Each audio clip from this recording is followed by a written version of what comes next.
Rangers lose 6-3 to the Washington Capitals, and now they're on a 4-game losing streak. Oh boy, and Ryan Lindgren left the arena in a sling.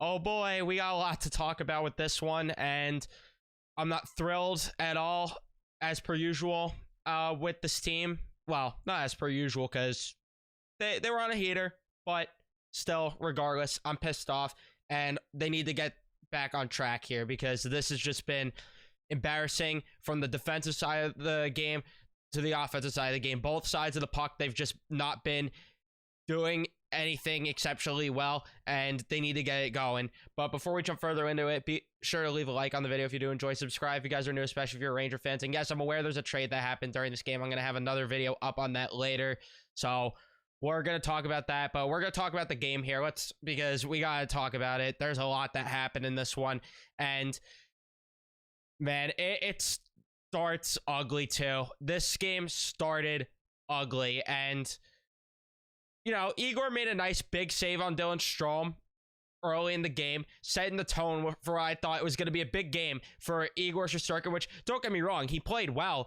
but the defense left him out to dry. But still, Igor Shesterkin, I thought, was going to set the tone. I thought, yeah, we're back, baby. And he made a couple other big saves early on.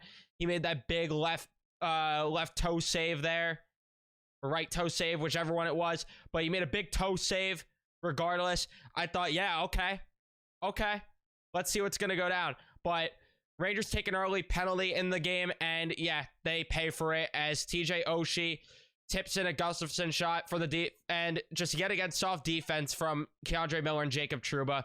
And the penalty kill has just been atrocious. They really need to get something right with this penalty kill, because I'm sick and tired of watching them just play the way that they are, and I don't understand what is wrong with it, but it needs to be fixed, and soon. The special teams has just been atrocious, which we're going to talk more about the power play as well, which makes me want to freaking vomit thinking about even talking about the power play. But yeah, Rangers got a good opportunity after. They started to generate some scoring chances. Lafreniere threw one on goal, and Hedl fanned on the rebound. Then Dylan Strome makes a chest save as he gets behind Darcy Kemper on that one and makes a big save there on Hedl. Barclay Goodrow, though, then would tip a beautiful shot in. I think it was Tyler Mott there with the shot. So that made it a 1-1 game. So, okay. Tie game. We're in it. We're generating a few chances. Not anything great. And then Ryan Lindgren gets crunched into the boards by TJ Oshie. And I am trying to figure out, I have no idea why, this was not called a penalty. It blows my mind that you could clearly see the numbers are faced towards the boards, and he had no idea the hit was coming, had no way of preparing for it. I thought it was a dirty hit personally. Maybe I'm insane, but he crunches Ryan Lindgren into the boards. Goody then would fight Oshie on the next faceoff after, but regardless, this is bad news, and I don't know what's going to happen with Ryan Lindgren, because like I said, he left the arena in a sling, which is just scary to think about. So I don't know. Because now do you put him on LTIR so the Kane trade could facilitate sooner, which we'll talk more trades later on in the video, and I might go live later, so stay tuned for that. But regardless, now you're looking at a scenario where the roster's kind of handicapped and you're kind of shorthanded right now. I don't know what's going to happen going forward, but this is a problem now that Ryan Lindgren got hurt.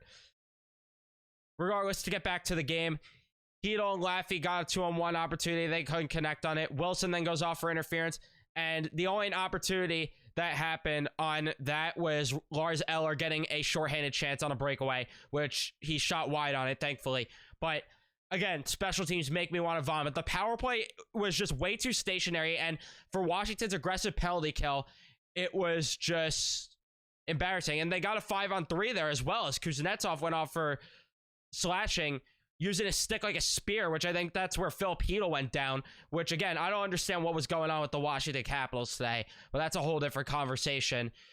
But then Igor makes that huge pad save there on Trevor Van Riemsdyk. Mikkola then takes a tripping penalty. Thankfully, the Rangers kill that off. But I thought the first period wasn't necessarily awful. I thought that both teams generated chances back and forth. The defense could have definitely been a bit better, but I thought that okay, we're in the game at the very least. Let's go. Let's dial it in a bit more defensively, and let's rock and roll. Shots were 8-7 in favor of the Caps that period. Nothing atrocious. And then the second period rolls along. And the Rangers had a nice little scoring sequence there. Opportunity, chance with Schneider, Kakko, and Lafreniere. They couldn't connect. And then all of a sudden, early in the period, it's 2-1. Caps get an odd man rush. Lazy back check by the forwards. And Oshie just sniped one by Igor Shesterkin. Terrible. It was just terrible. And the back checking, the lazy back checking needs to cut out. It needs to stop. I'm sick and tired of it. And then Wilson made it a 3-1 game as he just blew by Adam Fox and Nico Mikkola. 3-1 game as he buries the breakaway opportunity. Hedl and Kuznetsov then take roughing penalties, so they go off 4-on-4. Nothing really happens there. And except I think there was an opportunity in front of the net for Mika Zibanejad to bury one, if I'm not mistaken. But Caps then got an odd man rush yet again. And I'm sorry that if you're playing a game home where I'm killing you here with how many odd man rushes you're counting out there, because you're probably dead by now. And yeah, Igor gets no help yet again, makes 2 big saves, and nobody helps him. 4-1 game. Then it's 5-1 not too long after that as Kuznetsov got a breakaway and scored. So, again, 0 defense. 0. And Ryan Lindgren being out is not going to help that whatsoever. So, yeah, just great. Third period comes around. Halak is in goal. And, by the way, shots in the second period, 14-9 in favor of the Capitals. Third period was arguably the Rangers' best period, believe it or not. Wilson went off for a hooking penalty. The power play was atrocious yet again. Then the Rangers got a 5-on-3 as Strome went off for tripping and Wilson for roughing. Fox ends up throwing one on goal. Kreider tips that one in. That makes it a 5-2 game. The rest of the penalty gets killed off. And I thought the Rangers generated a bit of scoring chances. Nothing too great, but they generated a bit. Unfortunately, another breakaway comes along because Keandre Miller gets flat-footed there, and Kuznetsov comes in and blows by him. Ovechkin finds him from the neutral zone, and yep, here comes Kuznetsov alone, does the Peter Forsberg one-handed tuck, makes it a 6-2 game. And then the Rangers would get a nice little cherry on top. Yeah, clap it up. And, good job out there, little Jimmy type of goal. And Kaapo Kakko gets it on a nice little passing sequence that the Rangers got. But that's your game. Shots were 10-6 in favor of the Rangers in the third period. Shots in the game, 26-28 in favor of the Capitals. Face-off percentage, 53-47 in favor of the Rangers. Power play went 1 for 5. That was a big problem in the game. Yet again, no special teams. And for as much as people are pissed at the defense, the offense has not been contributing either. Let's not get it twisted here. Hits were 25-16 in favor of the Rangers.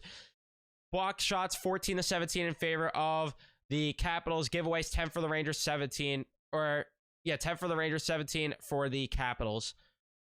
Not good. Not good at all. And I just don't understand why the defense is playing as soft as they are. They just look soft out there, both defensively and offensively. The forecheck is just non-existent. They can't establish that game whatsoever. And it's not like Washington was playing great defensively. The Rangers just could not establish a forecheck if their life depended on it. I look at it more as the Rangers played bad than the Capitals played good. Maybe I'm being biased and naive there, but that's just my opinion of how this game went down. And defensively, way too soft. How many breakaways and odd man rushes did you allow in the game? It was just pathetic. Way too many times where defensemen were out of position or getting flat-footed. It can't happen. It cannot happen. And I don't know why this isn't fixed, but it's on Gallant. It's on Gallant. And this is why I said numerous times that if the Rangers end up getting Kane, Gallant needs to figure out how to not mess this up, because he is messing this up right now so bad. Because how is it possible that your guys aren't out there prepared? There's no defensive structure. There's no offensive presence whatsoever from a forecheck standpoint. None of it. None of it. They need to get it going and fast, because yeah, you might seem safe in that third place spot, but before you know it, it could disappear for all we know. So they got to get their act going. They need to get it together. So that's all I have to say on that front. And in terms of how each player played, if you want the positives of who played good tonight, or this afternoon, I should say, I don't know if I got many for you. I don't know. I don't think I actually have any positives for you. Maybe Mika Zibanejad. That's really about it.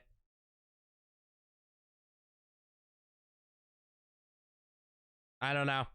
I didn't like anyone's game enough. Mika Zibanejad had an okay game. Barkley Goodrow had a decent game as well, but you need better from your team. You need better. Tarasenko had an okay game, but again, he contributes to the lazy back checking. So what does that tell you? The defensive core in general was horrible. They go for awful line changes, which is also on coaching. It's just infuriating hockey to watch. They left Igor completely out to dry today. Halak wasn't his fault, the goal that he let up. Yeah. I mean, Harper's a disaster back there. Harper's a disaster. And the Mikkola Fox pair wasn't working. Fox had a brutal game. One of the worst games I've seen from him all season long.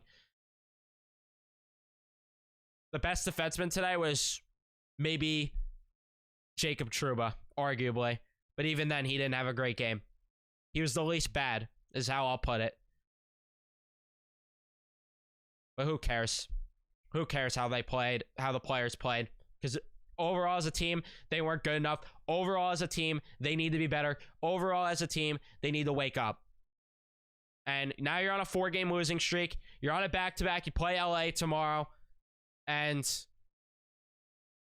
you got to turn around quickly. Got to turn around quickly. And if the trade's distracting them, then we need to get this thing over with. Because I'm sick and tired of watching this type of hockey.